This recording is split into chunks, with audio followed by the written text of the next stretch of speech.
penyintas, jalan-jalan ke Provinsi Jawa Barat pasti banyak menjumpai pilihan tempat wisata yang eksotis dan fantastis. Fasilitas yang ditawarkan pun mengedepankan liburan yang ramah, nyaman, dan aman untuk keluarga wisatawan. Selain keindahan alam yang memanjakan mata pengunjung, kita juga dapat menikmati wisata kuliner yang sangat beragam. Salah satunya di Kota Bandung. Berkendara sekitar 3 jam dari Jakarta, kita sudah mendapati berbagai macam hiburan dari wisata alam, belanja, wisata selfie, atau wisata kuliner. Semuanya lengkap. Nah, buat keluarga yang ingin berkunjung ke kebun binatang, dapat juga datang ke kawasan Lembang, Bandung Barat. Di sini, pengunjung dapat menjumpai berbagai macam hewan yang unik. Ada Rea, si burung yang gak bisa terbang.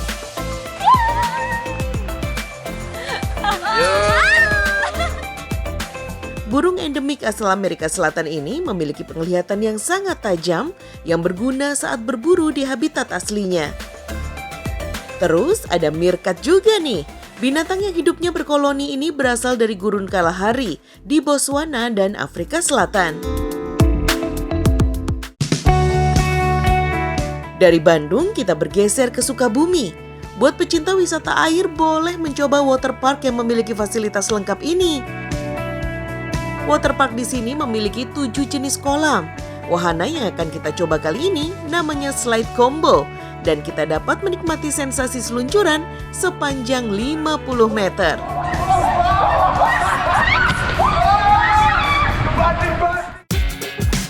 Dari Sukabumi, kita berkunjung ke salah satu daerah penghasil buah mangga harum manis yang terkenal, yaitu Kabupaten Indramayu. Terletak di pesisir pantai utara Pulau Jawa, Indramayu memiliki keindahan pantai Bangsal dan wisata ke Pulau Biawak yang memikat. Untuk mencapai ke Pulau Biawak, pengunjung bisa menggunakan jalur laut dengan jarak tempuh selama 3 jam melalui Pabean Ilir dengan menggunakan perahu. Daratan seluas 120 hektar ini menjadi destinasi wisata bahari yang menarik untuk dikunjungi. Wisatawan dapat melihat langsung kehidupan hewan reptil berkaki 4 ini yang hidup bebas di Pulau Biawak. Pulau Biawak paling banyak itu ada 6 dan namun sayangnya ya aku nggak bisa masuk ke, nggak bisa lebih dekat di pulau itu, jadi kalau mau turun atau naik itu harus becek-becekan dulu.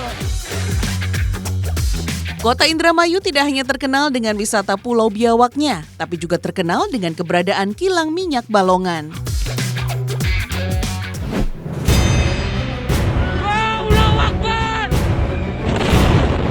Senin 29 Maret 2021, kilang minyak milik Pertamina mengalami kebakaran. Kobaran api terus membakar dan menghanguskan kilang minyak 6 di Desa Mejakerta, Kecamatan Balongan, Kabupaten Indramayu. Akibat kebakaran kilang minyak Balongan membuat warga panik dan berhamburan keluar rumah untuk menyelamatkan diri. Warga menyebut sebelum terjadinya kebakaran sempat terdengar ledakan. Hingga Senin pagi, kebakaran masih terjadi. Proses pemadaman 4 tangki minyak PT Pertamina berlangsung selama 3 hari. Pemadaman menggunakan cairan foam ke pusat nyala api agar api tidak menjalar ke area lainnya. Dalam kebakaran itu menyebabkan 6 orang korban luka bakar berat dan sedikitnya 29 orang mengalami luka ringan. Sedangkan korban luka bakar segera dilarikan ke Rumah Sakit Pertamina Pusat Jakarta. Sobat penyintas, kebakaran selalu meninggalkan efek trauma bagi para korbannya, apalagi ketika korbannya adalah orang-orang yang kita sayangi. Inilah yang harus dialami korban kebakaran di daerah Matraman pada bulan Maret 2021 lalu. Nyala api terlihat pada pukul 4 dini hari di Pisangan Baru 3, Jakarta Timur hingga menewaskan 10 orang. Korban meninggal dunia berasal dari 3 keluarga yang menempati 2 unit kontrakan. Pasca kebakaran terjadi, korban tewas ditemukan dalam kondisi mengenaskan dan saling berpelukan. Api menghanguskan 4 unit kontrakan dalam waktu singkat. Lokasi kebakaran yang berada di pemukiman padat penduduk dan gang sempit membuat proses pemadaman menjadi lebih sulit dilakukan. Dari kebakaran itu, 5 orang berhasil selamat dari amukan si jago merah. Salah satunya adalah Nanang Wahyudi. Pada saat itu, Nanang bersama istri dan anaknya masih berada di dalam rumah. Istri Nanang terbangun dan melihat api sudah membakar plafon rumah tetangganya.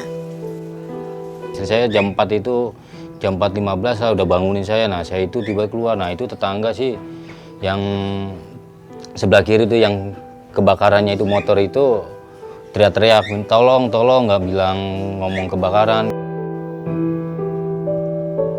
Saat membuka pintu kontrakan, Nanang sudah melihat motor yang terparkir terbakar.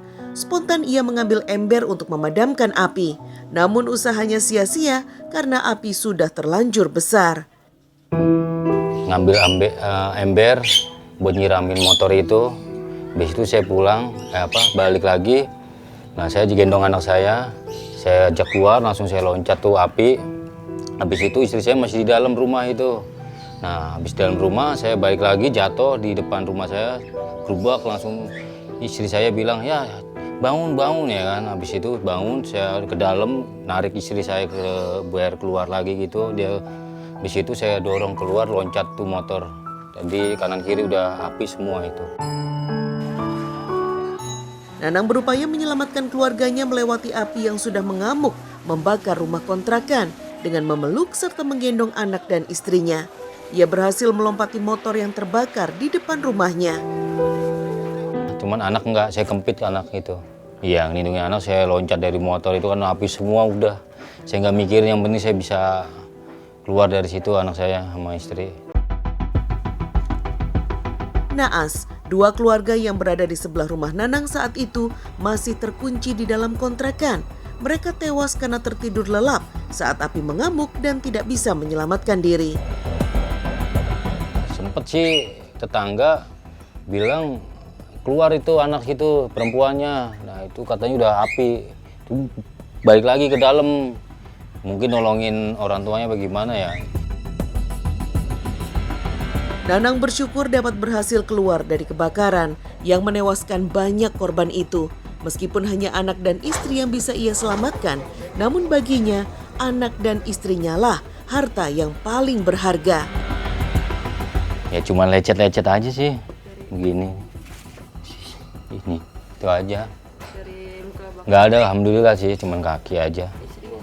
Alhamdulillah, ini nggak ada, ya cuman paling lecet-lecet kena kabel, percikan aja. Pasca kebakaran, Nanang sempat mengalami trauma ketika hendak membeli bahan bakar.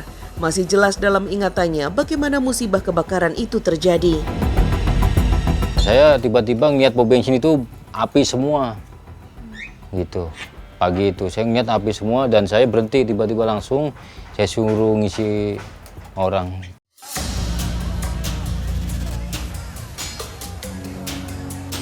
Salah satu korban yang selamat dari kebakaran Matraman juga dialami Ibu Mawarti dan anaknya. Mawarti terbangun dari tidur karena teriakan sang anak yang saat itu sedang berada di ruang depan. Saya tidur di belakang, anak saya di ruang tamu. Nah, yang bangunin saya anak saya, si Epan. Anak saya itu kepanasan, terus dengar teriak, tolong dari tembok sebelah saya. Nah, anak saya keluar, buka pintu, ngelihat plafon dia udah kebakar tuh sama motor. Dia masuk bangunin saya, "Mama, kebakaran." Melihat rumah di sebelah kontrakannya terbakar, Mawarti spontan langsung mengevakuasi anak sematawayangnya keluar dari lokasi kebakaran. Bahkan Mawarti sempat bolak-balik ke dalam rumah untuk menyelamatkan dokumen dan surat-surat penting yang berada di dalam kontrakannya. Saya masuk lagi ngambil berkas. Begitu keluar dari kamar ngambil berkas, keluar plafon saya tuh udah kebakar depan pintu saya tuh. Terus saya langsung lari ke depan, langsung dengar itu meteran meledak. Setelah Mawarti dan anaknya berhasil keluar dan menyelamatkan diri, mereka berteriak ada kebakaran, sehingga masyarakat sekitar berdatangan dan menolong. Kalau anak saya nggak teriak-teriak di depan sini juga anak nggak pada tahu itu kebakaran. Anak saya yang teriak-teriak, tolong kebakaran. Tidak ada yang menyangka kebakaran itu begitu cepat terjadi. di saat mereka sedang beristirahat. Mawarti terkejut karena mengetahui tetangga sebelah rumahnya tewas dalam kondisi mengenaskan. Beruntung Mawarti dan anaknya tidak mengalami luka serius pasca kebakaran ini. Dari kemarin juga yang nggak bisa bayangin tuh yang pada meninggal gitu. Tiap hari ketemu, nggak mimpi, nggak apa. Dari 15 penghuni kontrakan sebanyak 10 orang meninggal dunia, sedangkan 5 orang dari keluarga Nanang dan Mawarti merupakan sosok keluarga yang berhasil selamat dari kebakaran di Matraman itu. Walaupun harta benda mereka habis dilalap si jago merah, namun semangat keluarga Nanang dan Mawarti masih bisa bangkit dan bertahan melanjutkan kehidupan mereka kembali. Tetap waspada menjaga diri kita dari bencana di sekeliling kita ya Sobat Penyintas, karena keselamatan jiwa adalah yang utama.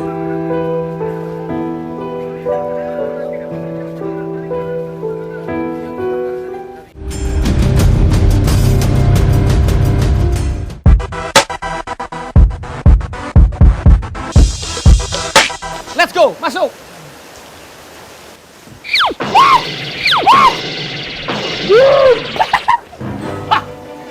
Licin. Aduh, maaf. Mohon maaf. Mobil keren, kepleset.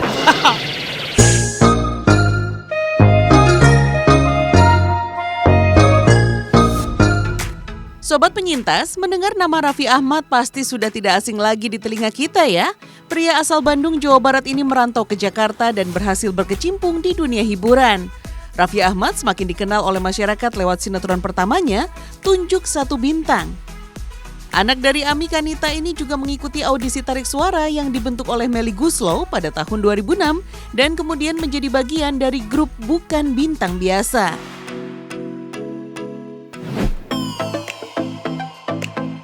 Nama Raffi Ahmad pun semakin berkibar. Dengan ketenarannya semakin banyak tawaran yang datang, sehingga pundi-pundi rupiah mengalir deras ke kantongnya. Dikenal sebagai host yang merintis perjalanan karirnya dari nol hingga gemilang, Raffi Ahmad kerap disebut sebagai Sultan Andara. Kini ia menjadi salah satu selebrita tanah air yang sukses dan berhasil. Sederet mobil mewah dari berbagai merek milik Raffi Ahmad terparkir di garasi rumahnya. Suami dari Nagita Slavina ini dikenal hobi mengkoleksi mobil mewah pabrikan otomotif ternama. Bahkan Raffi saat itu sempat didatangi Andre Taulani yang sempat membawa mobil sport mewahnya. Dirinya sempat berminat untuk memiliki kendaraan milik Andre Taulani itu. Namun ketika itu Nagita Slavina tidak mengizinkannya. Di sini nih cuman ngelewat dong, kalau sampai nggak dibeli besok lewat. Orang lain udah ngantri di belakang. Hah? Lu taruh sini dulu boleh nggak? Serius.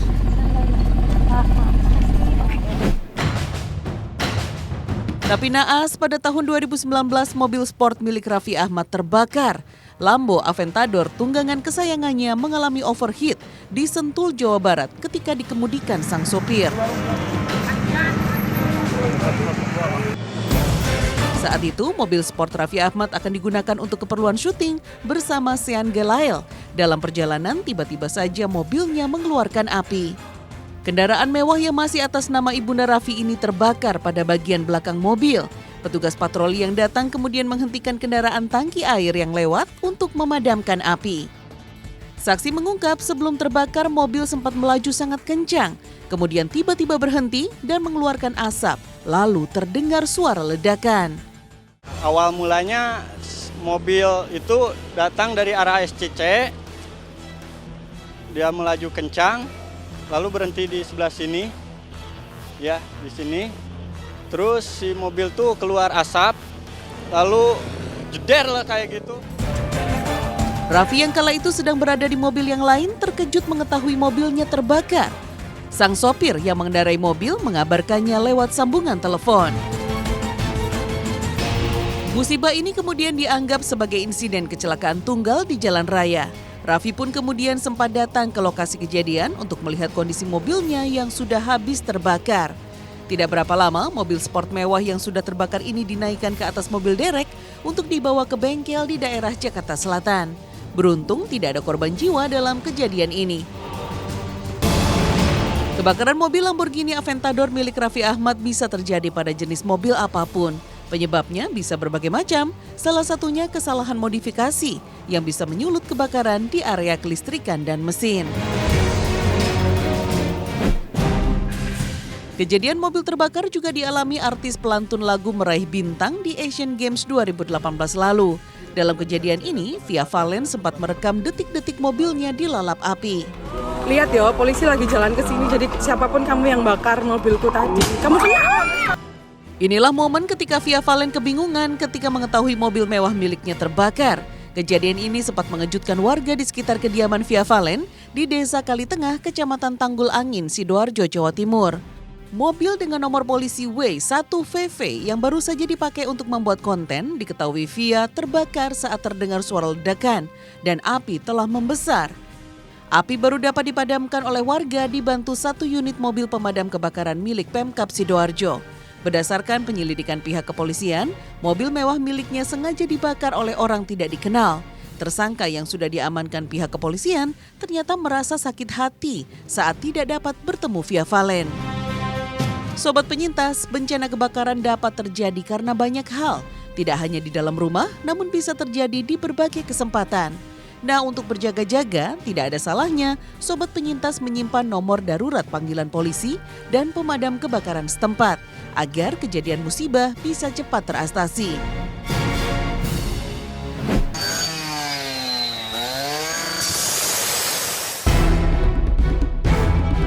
Sobat penyintas udah pada tahu belum ya nomor darurat pemadam kebakaran? 911. Iya, itu adalah kontak darurat pemadam kebakaran pusat. Untuk menghindari musibah yang tidak diinginkan, alangkah baiknya masyarakat mengingat nomor kontak darurat yang ada. Nah, sobat mau tahu nggak bagaimana sih ketersediaan tim di setiap wilayah damkar? Setiap kompi itu terdiri dari sekitar 28 personil. Nah, kita sekali piket satu kompi itu selama 24 jam. Tim pemadam kebakaran akan segera menanggapi setiap panggilan darurat kebakaran yang masuk. Tim yang bertugas akan cepat merespon dan mencapai lokasi secepatnya. Kita biasanya menerima telepon dari masyarakat. Nah, kalau menerima telepon biasanya kita konfirmasi kembali ke masyarakat tersebut. Apakah betul terjadi kebakaran atau terjadi perlu penyelamatan, karena tidak jarang juga pemadam itu sering menerima berita hoaks. Nah, sobat penyintas, jangan pernah memberikan berita hoaks mengenai kejadian kebakaran ya, karena tim penyelamatan seperti pemadam kebakaran pekerjaannya nggak main-main loh. Jadi untuk antisipasi tersebut, maka kita biasanya konfirmasi kembali si penelepon untuk memastikan bahwa betul terjadi bencana kebakaran maupun penyelamatan. Selain berita hoaks, tim pemadam kebakaran juga menghimbau masyarakat untuk tidak menghalangi jalan atau proses kerja tim dalam mengatasi si jago merah. Setiap tim di sebuah wilayah biasanya memiliki armada dan alat pemadam kebakaran yang tersedia. Armada dan peralatan inilah yang digunakan dalam mengatasi musibah kebakaran. Pertama adalah unit pompa. Unit pompa itu fungsinya untuk pemadaman. Nah, kemudian yang kedua adalah ada unit namanya unit lighting rescue. Di situ unit khusus untuk penanganan penyelamatan. Kemudian yang ketiga adalah unit quick response.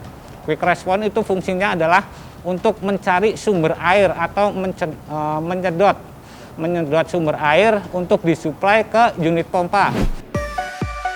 Sebagai tanggung jawab memberikan edukasi kepada masyarakat, tim damkar juga sering mengadakan kegiatan dan penyuluhan bagaimana mengatasi musibah kebakaran.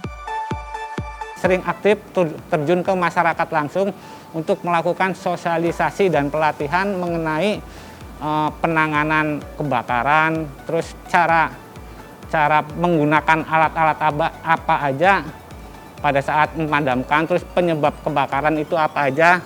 Kita sering melakukan sosialisasi tersebut. Dari banyaknya kasus kebakaran yang terjadi, banyak faktor yang bisa menyebabkan kebakaran. Di antaranya karena kelalaian dari masyarakat sendiri.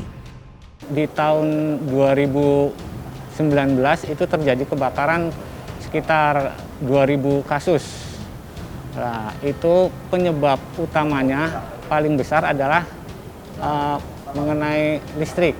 Di lain itu juga penyebab lain di situ ada kompor gas, kemudian bakar sampah, kemudian puntung rokok, itu juga salah satu penyebab kebakaran juga, Mbak. Nah, Sobat Penyintas, jauhkan barang yang rentan terbakar dari sumber api. Matikan sumber api di kompor bila sudah selesai digunakan. Perhatikan juga listrik dan stop kontak sebelum bepergian keluar rumah. Yang terpenting, selalu jaga faktor keamanan, keselamatan, dan kesehatan dalam aktivitas Anda.